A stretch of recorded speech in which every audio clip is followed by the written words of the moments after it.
Humingi ng tulong si Mordecai kay Esther. Ika-4 na kabanata. Nang malaman ni Mordecai ang plano laban sa kanila, pinunit niya ang damit niya bilang pagpapakita ng kanyang pagdadalamhati, at nagsuot siya ng sako, naglagay ng abo sa ulo, at pumasok sa lungsod na umiiyak ng napakalakas.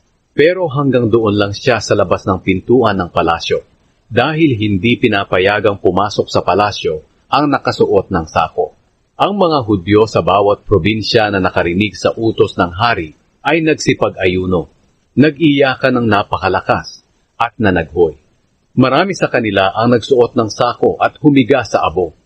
Nang malaman ni Reyna Esther ang tungkol kay Mordecai sa pamamagitan ng mga alipin niyang babae at mga pinunong nangangalaga sa kanya, nalungkot siya. Pinadalhan niya ng damit si Mordecai para palitan ang kanyang suot na sako, pero hindi niya ito tinanggap. Kaya ipinatawag ni Esther si Hatak. Isa siya sa mga pinuno ng hari na itinalagang mag-asikaso sa kanya. Pinapunta niya si Hatak kay Mordecai para alamin kung bakit siya nagkakaganoon.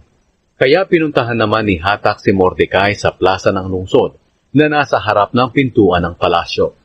Sinabi sa kanya ni Mordecai ang lahat ng nangyari at kung magkano ang ipinangako ni Haman na ibibigay sa taguan ng kayamanan ng kaharian ng Susa para patayin ang lahat ng Hudyo. Binigyan siya ni Mordecai ng isang kopya ng kautusan ng hari na ipinagbigay alam sa mga taga-Susa para ipakita kay Esther. Sinabihan din niya si Hatak na sabihing lahat kay Esther ang lahat ng nangyari at pakiusapan ito na pumunta sa hari upang magmakaawa para sa mga kalahi niya. Bumalik si Hatak kay Esther at sinabi ang lahat ng sinabi ni Mordecai.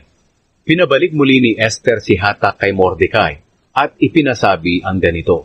Alam ng lahat sa buong kaharian na ang sinumang lalapit sa hari sa loob ng kanyang bulwagan, lalaki man o babae na hindi ipinapatawag, ay papatayin. Maliban na lang kung ituturo ng hari ang kanyang gintong setro sa taong ito.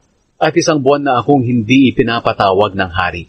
Pagkatapos na masabi kay Mordecai ang ipinapasabi ni Esther, ito naman ang ipinasabi niya kay Esther. Huwag mong isiping ikaw lang sa lahat ng Hudyo ang makakaligtas dahil sa palasyo ka nakatira. Sapagkat kahit na manahimik ka sa panahong ito, may ibang tutulong at magliligtas sa mga Hudyo, pero ikaw at ang mga kamag-anak mo ay mamamatay. Baka nga kaya ka ginawang reyna ay para mailigtas mo ang kapwa mo mga Hudyo. Ito naman ang ipinasabi ni Esther kay Mordecai.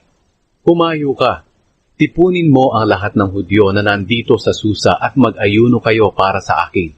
Huwag kayong kumain o uminom sa loob ng 3 araw. Ako at ang mga alipin kong babae ay mag-aayuno rin. At pagkatapos, pupunta ako sa hari kahit na labag sa batas. At kung papatayin man ako, handa akong mamatay.